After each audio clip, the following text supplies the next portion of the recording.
Istanbul is Turkey's largest city. It's the heart of Turkey's business and cultural life. The country's largest port and home to more than 12 million people. Byzantium had a superb location on the Bosphorus, the broad strait that connects the Black Sea with the Sea of Marmara and the Aegean. Roman Emperor Constantine I chose Byzantium as his new imperial capital. He ordered his builders to construct a great city of wide boulevards, spacious public squares and grand palaces. It was designated as the New Rome in 330 AD and named after him, Constantinople. 2 centuries later, in 537 AD, Emperor Justinian the Great inaugurated his greatest building project, the Church of the Holy Wisdom, or Hagia Sophia.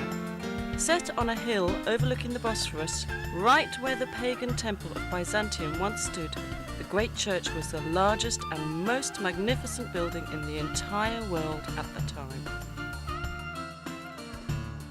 The Byzantine Church of the Holy Saviour of Ankara, built in the 11th century, is very different. A small, beautifully decorated church that was built as the centre of a monastic complex. Located near the city's massive land walls, it boasts the finest Byzantine mosaics in the entire region.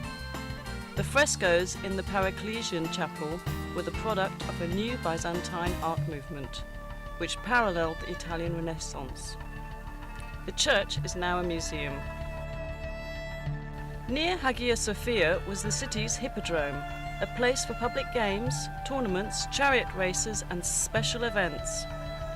Along its spina, or central dividing line, are the great relics of the past. An Egyptian granite obelisk brought by ship from the Nile.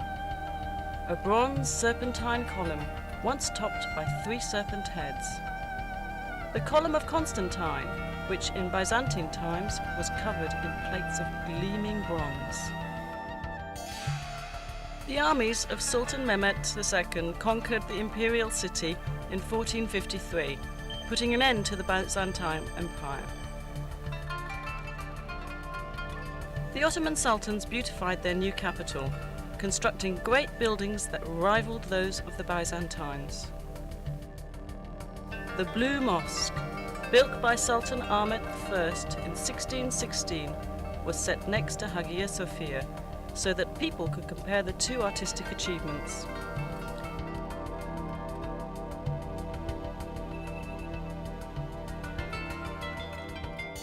The Sultan endowed his great imperial mosque with many other buildings to serve the people.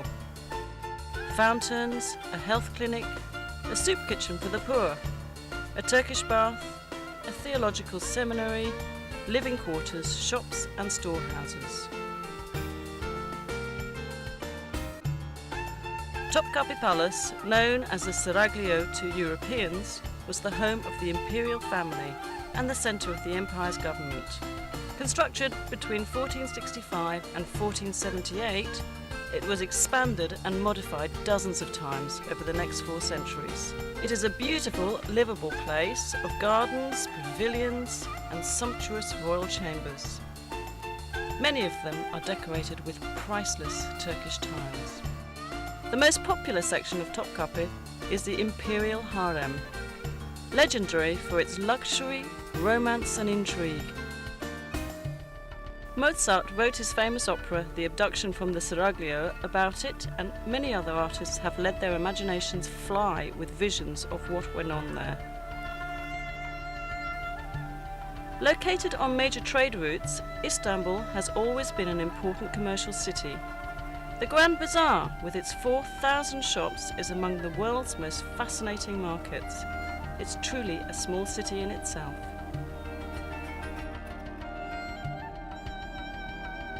Nearby on the Golden Horn is the Egyptian or Spice Bazaar, known in Ottoman times as the place to buy exotic spices and herbs to be used in cooking or as traditional medicines.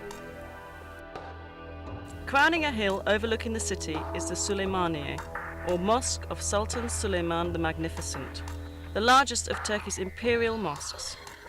Built for the empire's greatest sultan, it is the masterwork of Mimar Sinan, Turkey's greatest architect. The region around Istanbul is filled with fascinating places to visit on day trips. Take a fast ferry boat voyage south across the Sea of Marmara to visit Iznik, known in ancient times as Nicaea. Iznik is known today for its agriculture, but it has a deep romantic history. Ancient Nicaea was an important political, cultural and commercial city surrounded by powerful city walls which survive to this day. The early Christian church held two important ecumenical councils here. At the first council of Nicaea, held in the year 325 at the church of Hagia Sophia, theologians set the stage for the adoption of the Nicene Creed. A short drive south of Iznik brings you to Bursa, a large and growing city clinging to the side of the Bithynian Mount Olympus. Bursa was already ancient when, in 1326, the Ottoman sultans chose it as the first capital of their rapidly expanding empire. They beautified their new capital with fine public buildings, including the Ulu Jami, or Great Mosque. Dating from 1396, it is the oldest Ottoman mosque still standing. A quarter century later, the Green Mosque was built. Its style is different from that of the Arab-influenced Ulu Jami. The Green Mosque and neighbouring buildings, a royal tomb, a theological seminary and a soup kitchen for the poor, give us a glimpse of what Ottoman architecture would achieve during the coming centuries. Since ancient times, Bursa has been at the centre of Anatolia's silk trade. Much of the trading takes place in the historic Kozahan. The ultrafine silk thread is dyed and woven into brightly coloured Bursa scarves, shawls, blouses and other garments. Perhaps the most beautiful products of all are the fine Turkish carpets woven of pure silk or a blend of silk and wool.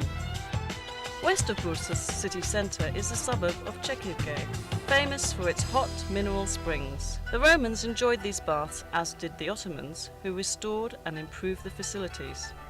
And in a few hours you'll arrive at the Dardanelles, the historic strait which connects the Aegean and Mediterranean seas with the Black and Marmara seas.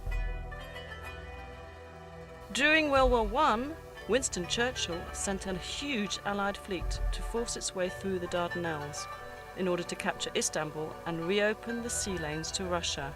Stout Turkish resistance halted the fleet and the invading army, but the cost in casualties was horrendous for both sides. The Allies suffered more than 250,000 casualties and the Ottomans an equal number. Overlooking the southern mouth of the Dardanelles stands ancient Troy. There has been a settlement here since the Bronze Age. The poet Homer tells us the Achaean Greeks attacked the Trojans more than 3,000 years ago because beautiful Helen had been abducted by a Trojan prince. Modern historians believe the 10-year war was probably fought over control of the Dardanelles. Whatever the cause, the Trojans lost. They couldn't resist dragging the Achaeans, great wooden horse, into their city. At night, the Achaean soldiers hidden inside the horse crawled out and opened the city gates to the invaders. Troy was sacked and burned.